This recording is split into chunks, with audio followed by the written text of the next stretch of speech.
All right, hey guys, my name is Tyler Leung, and I am joined by my partner for today, and this is, what's your name? Jimmy Miller. Jimmy, and how long have you been playing pickleball? I've been playing for about 3 years now. Okay, his rating is what?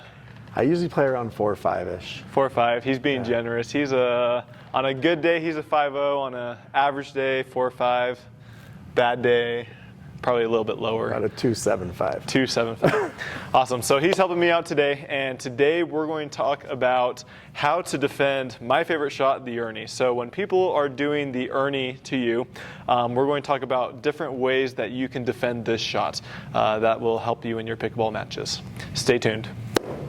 Okay. So we have Jimmy over here, and before we get going, just for those that don't know what an Erne is, Jimmy, in your explanation, what would you tell people an Erne is? I would say an Erne is almost when you anticipate the shot that's going to be hit in front of you, and you lead out in front,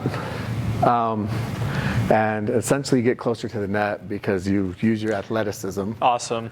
Can you step in the kitchen and hit it? You cannot step in the kitchen, so you do need to be out of bounds in essence when you make contact with the ball. Okay, awesome. So that was a great explanation. In my words, what he said, but you're essentially jumping from behind the kitchen line, the non-volley zone line, and you're trying to make contact with the ball out here in front in order to surprise the opponent, to take the ball a little bit earlier, and just give yourself a better shot.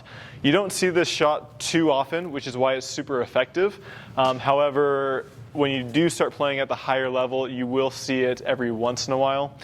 All right, so with that said, Jimmy, what are some of your thoughts on how to defend an Erne when somebody is doing it to you? What comes to your mind? Well, I'd say the first thing is to avoid giving them that shot to begin with. Okay. So you probably want to watch their body placement, not probably dink the ball too often in front of you to telegraph the shot that you're going to hit. Okay, exactly. Any other options that come to your mind when somebody's doing it? So this is assuming that you've kind of already hit them the ball. Shot. Yep, and they're going for the Erne. What are your initial thoughts? I mean, my initial thoughts are to back up and dig. Oh, shoot, right? Yeah. Okay, cool. So we're going to go over 3 different options that you can use in order to defend the Erne. And the first thing is kind of what Jimmy alluded to is number 1 is if you know that they're going to hit the Erne or that they want to hit the Erne, simply don't hit it in that spot. If you don't hit it in that spot, they have 0 chance of hitting the Erne. Not to be boastful, but one of my favorite shots is the Erne, and a lot of people know that. And so I rarely see balls in this area because people know I love to do it.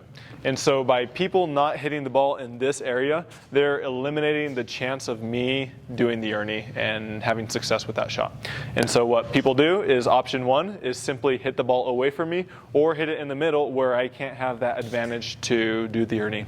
So option number 1 is to hit it away from that person. Don't even hit anywhere near this person if you know that they like to do the Erne. Okay? Option number 2, what do you think that might be, Jimmy? That's a good question. That's a great question. Yeah. That's why he's a 4.5 player. If he was a 5.0, he'd know exactly. I would know the answer. He knows exactly what it was. So the second option we have is when he is executing the Erne, so I'm going to feed him a ball for him to execute the Erne. So this is what an Erne looks like. And he missed it. And he missed it. We'll do it one more time. My bad. He wasn't warmed up. Good. So that's what the Erne looks like. We probably should have done that in the beginning.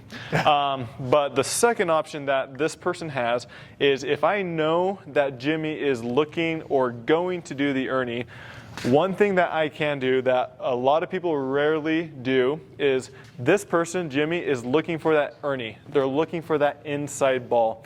And so an option that I have is to hit him on the outside of the body. Okay, it might be a little bit mean, but these people are looking to hit the ball over here. And so when you hit them at their body or even on the outside of their body, it's very difficult for them to get out of the way, and it surprises them because they're looking for this ball right here. So we're going to have Jimmy kind of walk through that motion, and I'm going to hit it at him, and it's going to be hard for him to get out of the way because he's already committed to that shot right here. And so it's almost impossible for him to jump over here or jump over here. And if you think about it, if he does jump over here, then he's going to be falling in the kitchen if the ball touches him, which would result in a loss of a point. All right, so with that said, Jimmy will just kind of walk through the kitchen, look for that Erne. So hit me the ball once, okay, and then go for the Erne, okay, and then I will attempt to hit him in this area, and it's going to be difficult for him to get out of the way. There we go.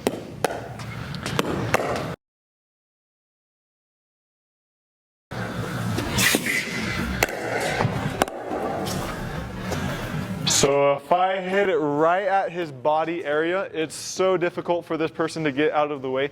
Even if my ball is going out of bounds, they're still wanting to hit it because it's coming right at their body. And so that is a great option to have. All right, now the third one. So the first one we talked about is either just hitting it away from them, hitting it in the middle or even to the side. The second one, we talked about hitting it right at them. And now the third one, what do you think the third option is? I'm going to guess a lob. A lob, nailed it. Yep. So as we talked about, these people are looking for that ball, and most of the time they're already committed. And so if you see that they are already committed and they are moving forward, if you throw up a simple lob, it's very difficult for this person to reestablish their feet, run back here, and get the lob. Your lob also doesn't have to be perfect. It just has to be over them, and it's fairly easy to do because this person is moving so close to the net.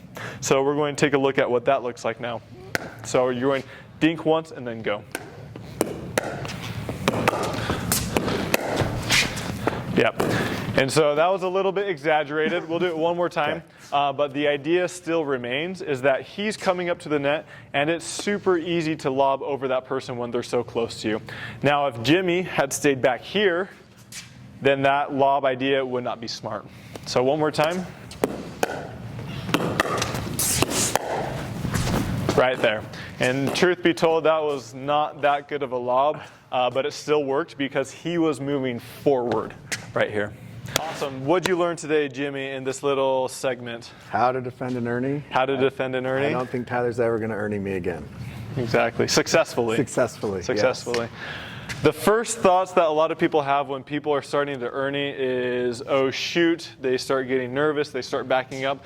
But when in reality, top players, they can elevate over that fear, and they can realize, hey, I've got options. You actually have 3 or even more options than that. And oftentimes when people Erne, even elite players, they're going to defend those Ernes, and oftentimes they're going to come out on top because they have these weapons in their arsenal.